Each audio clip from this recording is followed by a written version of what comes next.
Okay, so what we've done so far here is we've taken 1 part, meaning 1 bucket of water into each of these. And then what's the next thing that we want to put in here? Clay. So we'll put the clay that we're going to put in directly in here. Then we'll start adding the tan breeze, which still has clay in it, but not as much. I'm usually working with a material that's heavy, high clay, maybe no sand at all. Maybe it's, do we have a bucket of just regular clay? We haven't brought it over yet. Okay, if we can bring it over. I'm often working with something that's, more pure clay, and then I'm just adding straight sand to that. This has so much aggregate in it already, we're just boosting the clay content. But if I'm doing that, I'm looking, for base coats, I'm looking at something like a concrete sand, which has, it's well graded and it has some bigger pieces. A masonry sand is graded down a little bit finer, so the biggest pieces are smaller. Okay, so this is 1 part water, and we're going to figure out if we got it close enough. I'd rather start with less water than more. It's hard to take water out.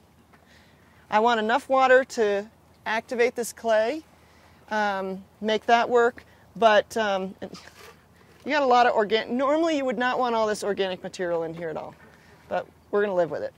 Where do you get your tan breeze at? Pioneer Materials here in Boulder. Is that pretty much a nationwide? Is that a concrete thing? Yeah, what is that? It's, yeah, they do gravel and sand, stuff like that. Is that a color though, or a mix? It's a mix. It's like a structural fill. Okay. So is that what we would call it if we went to like another gravel pit? No, Is that no. or is that- In my area, I go to the gravel pit and ask for overburden because it's the waste product that that comes out when they're looking for gravel and sand. They're getting rid of the clay, putting it to the side. So it's really cheap, really, really cheap. So the tan breeze is also clay? Okay, so I put. Uh-oh, did I make? How many of these did we? That was 3, I think, just now. That you said. I think you just put in your 3rd. Okay, third of. I did 1 clay. And 3 tan breeze. 3 tan breeze. Okay, all right. And then looks like we need some more water. So if somebody could fill this up. Okay, Peter, you want to go ahead and finish mixing that, and I'll. Love to. Okay, so Peter's going to finish mixing this first one. We'll get some straw in there in just a second. And then, so what I've done is 4.5 tan breeze to 1 clay. And I bet we're going to fit 1 bucket of straw in there. We'll see here.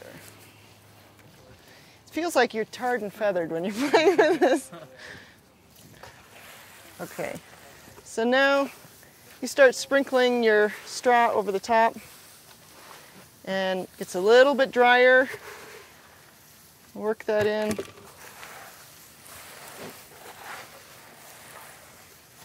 It's nice to set up like this so 2 people can work a bin. And the nice thing about working this way is that you're working without machines running. People can visit, socialize. It's a quiet job site. It's a choice that you make. You know, before we were talking about, I can't remember what else. We were talking about ways to mix and stuff, other materials. But it's a choice you make whether you want a community-based job site or, be able to visit and stuff. Or are you, running a contracting company and you got a crew, small crew, and you're doing production work. Then you're going to have a mortar mixer or something like that. But be conscious about that choice. What kind of setting do you want to have? What kind of speed? Do you have more labor than money? More time than money? Or do you have, you don't have very much time, but you got the money to pay for going quick, so.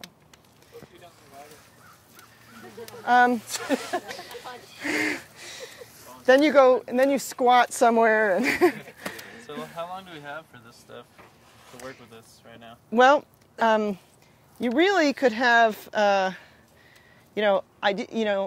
ultimately you have indefinite amount of time because clay can just always be rehydrated. Once it gets hard, though, it is hard. It's difficult to rehydrate. So I would say in the next hour or so, 2 hours, with it uncovered like this, you'd want to start putting it on. Or you can start sprinkling some more water, mixing it in.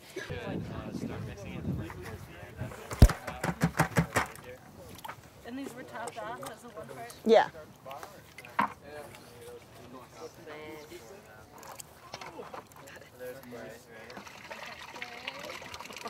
Oh, that sounds really disgusting. Sounds familiar. I can fuck with that.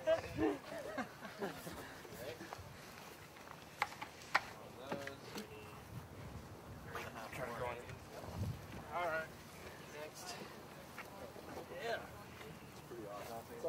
Why don't you go ahead and cover those bags, too, so that the UV doesn't get them. Is this going to stand here for